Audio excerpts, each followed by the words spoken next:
Antrian truk di Pelabuhan Merak Cilegon, Banten terjadi di area kantong parkir pelabuhan.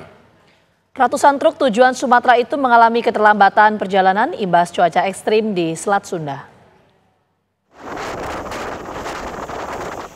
Ratusan truk logistik tujuan Sumatera tertahan di Pelabuhan Merak Kota Cilegon, Banten karena cuaca buruk berupa gelombang tinggi dan angin kencang yang terjadi di wilayah Selat Sunda. Para sopir mengaku tertahan cukup lama untuk bisa masuk kapal karena imbas cuaca buruk.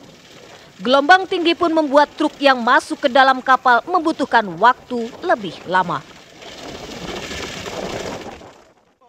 Bawa kentang dari Tangerang mau ke Padang. Pade nunggu di pelabuhan dari kapan, Pade? Dari semalam jam 10. Sekarang baru mau masuk kapal ya, Pade? Iya, betul. Terlambat karena apa, Pade? Karena cuacanya terlalu ekstrim, nggak bersahabat. Kalau barang aman berarti, Pade? Berarti aman barang. Cuma agak terlambat kali ya? Iya.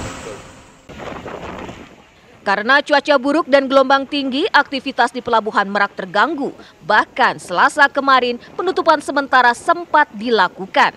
Kini pelabuhan sudah beroperasi kembali walau gelombang masih terpantau tinggi.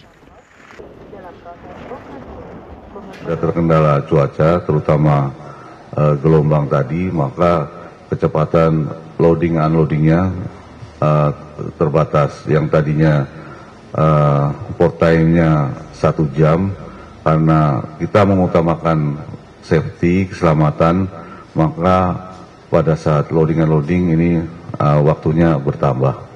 Begitu juga sailing time-nya. Nah, ini yang menjadi sedikit antrian.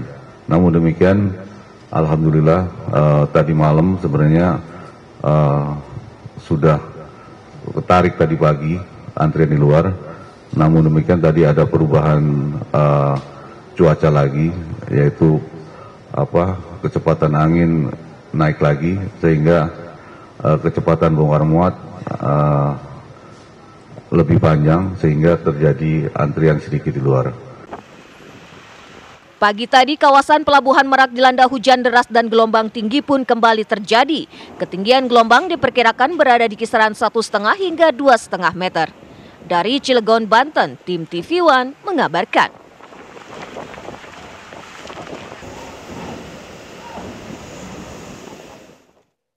Pemirsa, bagaimana situasi terkini dari Pelabuhan Merak, Banten? Kita tanyakan kepada rekan kami, Hilda Ramadanti. Selamat sore, Hilda. Bagaimana dengan situasi di Pelabuhan Merak saat ini? Ya baik, selamat petang Aditya Nugroho dan juga Gina Vita. Memang untuk situasi terkini di tempat saya mengabarkan di Pelabuhan Merak, tepatnya di Dermaga 6, memang terpantau ada antrian sedikit, namun ini bisa dibilang normal dikarenakan memang sejak pukul 1 tadi sudah diberlakukan terbukanya pintu, maksud kami sudah dibuka kembali dan beroperasi secara normal. Dan untuk kapal yang beroperasi di sini di Pelabuhan Merak ada sekitar 27 kapal yang beroperasi dan juga 7 dermaga yang beroperasi secara normal. Salah satunya adalah dermaga tempat saya mengabarkan saat ini, yakni di Dermaga 6. Namun memang untuk kecepatan angin sejak kemarin hingga pagi tadi mencapai 15 hingga 20 knots, bahkan gelombang air laut pun setinggi 1,5 hingga 2 meter. Dan memang untuk antrean kendaraan ini sendiri, Aditya Nugroho dan juga Gina Vita, masih terpantau normal dan juga kondusif, sehingga memang ini kendaraan-kendaraan ini hanya tinggal menunggu untuk masuk ke dalam kapal dikarenakan memang pintu belum terbuka karena masih adanya antrian sedikit. Namun memang ini masih tercukup normal. Dan untuk jika kami gambarkan untuk udara ataupun kondisi cuaca saat ini di tempat saya mengabarkan saat ini, Aditya dan juga Gina Vita, masih berawan, namun memang tidak ada matahari, namun memang masih terlihat normal. Menurut informasi yang kami dapatkan pun dari pihak ASDP pun juga menyampaikan bahwa cuaca seperti ini masih terbilang normal dikarenakan memang gelombang air laut juga masih pasang, namun memang tidak setinggi kemarin ataupun tadi siang. Sementara demikian, Gina Vita dan juga Aditya Nugroho, kondisi terkini di Pelabuhan Merak. Kembali ke studio. Baik, terima kasih Hilda atas laporannya. Selamat bertugas kembali.